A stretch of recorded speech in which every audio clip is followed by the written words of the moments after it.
Hello students, welcome to your biology class.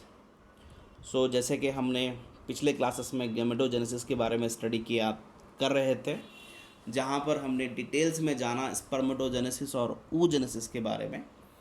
पिछली class का समय होने की वजह से हमने उसको वहीं पर रोक दिया था।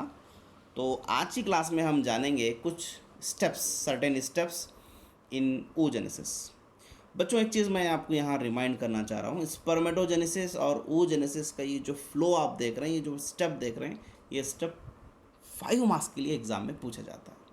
स्पर्मेटोजेनेसिस के भी हमने स्टेप्स देखे थे, वो भी हमने अच्छी तरह से पढ़ाई की थी, और ये ooजेनेसिस के स्टेप्स है जो कि बहुत इंपॉर्टेंट है एग्ज़ाम पॉइंट ऑफ व्यू। ठीक है, चलिए। तो oogonia, आप जैसे कि आप जानते हैं, oogonia 2n नंबर के क्रोमोसोम वाले सेल्स होते हैं। डिप्लॉयड 46 क्रोमोसोम यहाँ पर लिखा है, देखिए 46 क्रोमोसोम्स इनके पास होते हैं, जिसको हम oogonia कहते हैं। यहाँ ये इस राउंड सेल्स के अंदर आपको 2n नज़र आ रहा होगा। This all are at what oogonia। The oogonia divide into further cells with the help of division mitosis। ठीक है, और माइटोसिस क्या है ये आप बहुत अच्छी तरह से जानते हैं। So those mitotic division is nothing but equational division. It produce 2n cells। Equal number of the chromosomes are divide, right? Then these produce primary oocytes, which also 2n. The primary oocyte grow in size and become primary oocyte 2n। again size उसका थोड़ा सा बढ़ जाता है। well primary oocyte produce first meiosis division, that is secondary oocyte, that is contain half number of the chromosome, n number of the chromosome along with the first polar body। और ये polar body क्या है हम अच्छी तरह से जानते हैं। पोलार बॉडी वो सेल है जिसके अंदर न्यूट्रिटिव सब्सटेंस यॉक नहीं होता या फिर कम होता, ठीक है, जिसकी वजह से उसका साइज छोटा होता है, लेकिन number of chromosomes are equal. See look at, this is the primary oocyte, grow in the size. अब ये डिवाइड हुआ है इन दो सेल में, ये बड़ा वाला पिंक, ये छोटा वाला पिंक। ये वाला अल्टीमेटली एग है, this is an egg, this is also egg, but this is both are same number of chromosome, both are having same number of chromosome. The difference is only to distribution of the cytoplasm, distribution of the yolk substance. ಇಲ್ಲಿ ಹೆಚ್ಚಿಗೆ ಯಾಕೆ ಹೋಗ್ತದ, ಇಲ್ಲಿ ಕಡಿಮೆ. Sir, ಇದು ಯಾಕ್ ಏನಾದರಿ nutritive substance in the egg, egg के साइटोप्लाज्म में न्यूट्रिटिव सब्सटेंस होता है। वो जो एग के अंदर जो बेबीज़ जो फॉर्मेशन होंगे उसको न्यूट्रिशन सप्लाई करने के, या फिर यॉक, वहाँ पर यॉक का काम न्यूट्रिशन सप्लाई करने का होता है और एग को फर्दर डेवलपमेंट में हेल्प कराने के लिए भी होता है। उसका डिस्ट्रीब्यूशन में डिफरेंस होता है, एक इधर ज़्यादा और इधर कम। सो इसे हम एग कंसिडर करेंगे और इसे हम पोलार बॉडी, ठीक है। देन इसकी और पोलार बॉडी, ये फर्स्ट पोलार बॉडी हो गया, ये फर्दर डिवाइड होता और ऐसे ही छोटे छोटे जो सेकेंड पोलार बॉडी होते हैं, ठीक है। तो ये एग फिर डिवाइड होता है, one egg and second polar body, like this egg will be formed. So ovum, secondary polar body will see, यहाँ सेकेंडरी पोलार बॉडी, इससे प्राइमरी, इससे secondary polar body along with the what egg ultimately released। So students, ये कुछ basic steps है। मैंने आपको ooजेनेसिस के समय भी रिमाइंड किया था, बोला था कि आप इसको लिख लीजिए प्राइमरली, आपकी नोटबुक में रहने दो, बट इसमें कुछ चीज़ें मिसिंग है इस स्लाइड्स में। When you come to the college, that time I will fill up those missings. वो क्या चीज़ों की इसमें कमी है और कुछ लेबलिंग है, और ये जो यहाँ पर भी कुछ सारे मिसिंग है चीज़ें, वो सारे हमें कॉलेज को आने के बाद आपको री ड्रा करने के लिए बोलूँगा। ये जस्ट आप ये लिख लीजिए, इसको पेंसिल से ड्रा कीजिए, दैट्स इट, ठीक है। हम कॉलेज आने के बाद इसको मैं आपको और जो चीज़ें मिसिंग है वो क्लियर करूँगा, ठीक। Now students, look at this structure of ovum, यही है स्ट्रक्चर ऑफ एग का। चलिए नेक्स्ट की तरफ बढ़ेंगे। Now Detailed structure of the egg or ovum. It's a human egg. Spherical in shape, non-motile. देखिए sperm motile होते हैं. Sperm can move from one place to another, but egg does not. Hence it is not motile. ठीक है. Size about 0.2 mm. इसका size कितना होता है? 0.2 mm in diameter. ये इसका साइज होता है 0.2 mm in diameter. Ovum has 3 membrane. इसके 3 लेयर है इसके ऊपर. आप लेबलिंग में भी देख सकते हैं. ठीक है. Plasma membrane, right, here is the plasma membrane. Plasma membrane जो कि इनर मोस्ट लेयर है, अंदर से फर्स्ट प्लाज्मा मेम्ब्रेन. फिर outer to the plasma membrane zona pellucida. देखिए जोना पेलुसिडा कहाँ है? ये वाला प्लाज्मा मेम्ब्रेन है. इसके बाद ये जो स्पेस में जो मेम्ब्रेन दिख रहा है वो है zona pellucida, outer to the plasma membrane. Third layer है कोर्ना रेडिएटा. अरे बच्चों आप डरो मत कोर्ना के नाम से. सर कहीं को कोर्ना बोल रहे बोल के. लेवलिंग है ये. कोर्ना तो 1-2 साल से है, लेकिन ये हमारा कोर्ना बहुत पुराना है. ठीक है. ये आउटर मोस्ट ये जो येलो लेयर देख रहे हैं इसका नाम है corona. Corona radiata.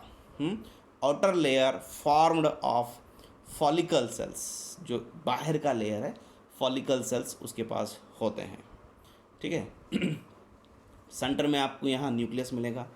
Of course cytoplasm है और यहाँ पर first polar body somewhere present or somewhere absent it is. ठीक है. So students, this is an ultimate structure of ovum or egg. वो उसका डिस्क्रिप्शन है और यहाँ डायग्राम है. इसको आप अच्छी तरह से ड्रा कर लीजिए और वो भी पॉइंट्स लिख लीजिएगा. ठीक है. अंडरस्टूड. अगले स्लाइड की तरफ मूव होंगे. चलिए. ठीक. Now gametogenesis. क्या डिफरेंस बिटवीन, कितने गैमेटोजेनेसिस थे हमारे पास? एक मेल का गैमेटोजेनेसिस, एक फीमेल का गैमेटोजेनेसिस, यानी कि एक स्पर्म फॉर्मेशन और एक एग फॉर्मेशन. स्पर्म फॉर्मेशन को स्पर्मेटोजेनेसिस एंड ओवा फॉर्मेशन को oogenesis. How much easy it is. ठीक है. तो ये टॉपिक कई बार एग्ज़ाम में पूछा जा चुकी है as a difference between spermatogenesis and oogenesis कहकर. ठीक है. चलिए देखते हैं. उधर स्पर्मेटोजेनेसिस है, इधर oogenesis है. चलो. स्पर्मेटोजेनेसिस कहाँ हो रहा है? अक्कर मीन्स पाए जाना. Occur in a testis of mail.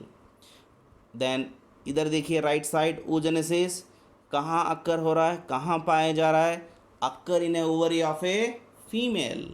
This is ovary में होगा एंड दिस इज टेस्टिस में होगा. Is it clear? चलिए नेक्स्ट पॉइंट की तरफ देखते हैं. Limited growth phase, elaborated growth face.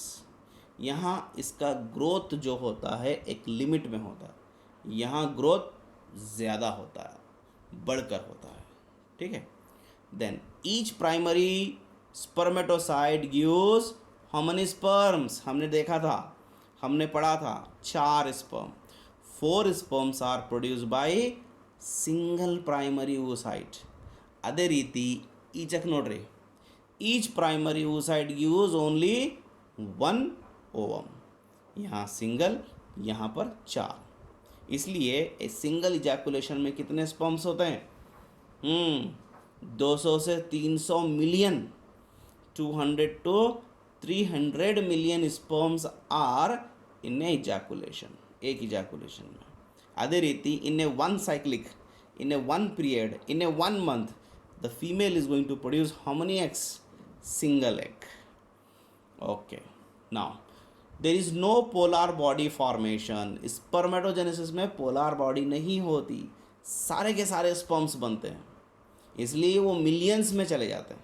ये कितने थे? 60,000 to 80,000 थे ये. ठीक है. और एक मंथली एक ही एग रिलीज़ होता है. यहाँ पे मिलियंस ऑफ स्पर्म रिलीज़ होते हैं. देखो उधर there is no polar bodies, और ये पोलार बॉडी क्या है ये भी हम अच्छी तरह से जानते हैं, जो फंक्शनल नहीं है, क्रोमोसोमल है, but cytoplasm distribution is irregular. So here spermatogenesis ಒಳಗೆ ಪೋಲಾರ್ ಬಾಡಿ ಇರಂಗಿಲ್ಲ. ಅದೇ ರೀತಿ ಊಜೆನಿಸಿಸ್ ಒಳಗೆ as of course polar bodies are present are formed. ಓಕೆನಾ. Next, begins of puberty and extends up to senility. ಹಾಂ, ಸ್ಪರ್ಮೆಟೋಜೆನೆಸಿಸ್ ಏನಿದೆ ಅಂದ್ರೆ ಪ್ಯೂಬರ್ಟಿಲಿಂದ ಸ್ಟಾರ್ಟ್ ಆಗ್ತದೆ. When a baby a boy become mature, ಅಲ್ಲಿಂದ ಸ್ಪರ್ಮೆಟೋಜೆನೆಸಿಸ್ ಸ್ಟಾರ್ಟ್ ಆಗ್ತದೆ. And it is extend up to ability of that person. ಅದ್ರದ್ದೇನು ಸಮಯ ಇಲ್ಲ, ಅದು ಕಂಟಿನ್ಯೂ ಆಗ್ತಾ ಇರಬಹುದು ಈವನ್ ಓಲ್ಡರ್ ಏಜ್ನಲ್ಲೂ ಕೂಡ.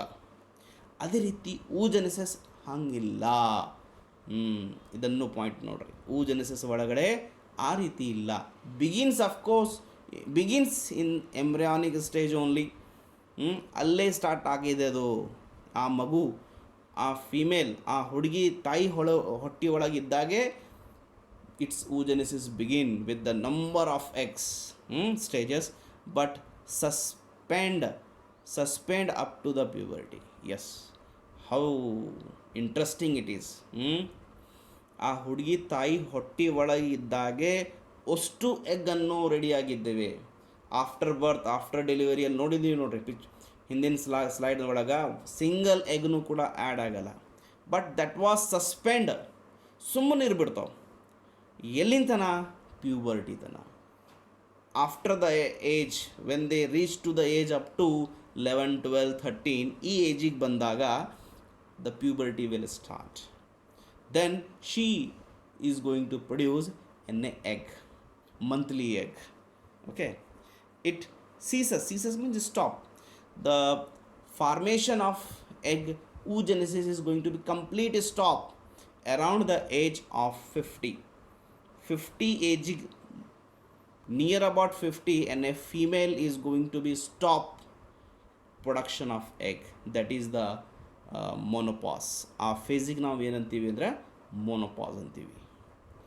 ಸೊ ಸ್ಟೂಡೆಂಟ್ಸ್, ಇವೆರಡು ಡಿಫ್ರೆನ್ಸನ್ನು ನಿಮ್ಮ ನೋಟ್ಬುಕ್ನಲ್ಲಿ ಬರ್ಕೊಡಿ. सो आई थिंक कि आप लोगों को अच्छी तरह से समझ आ चुका होगा. और कुछ भी अगर डाउट है तो आप मुझे व्हाट्सएप के ज़रिए, कॉल के ज़रिए आप मुझसे बात कर सकते हैं, पूछ सकते हैं. ठीक है. तो आई थिंक इतना आज काफ़ी है.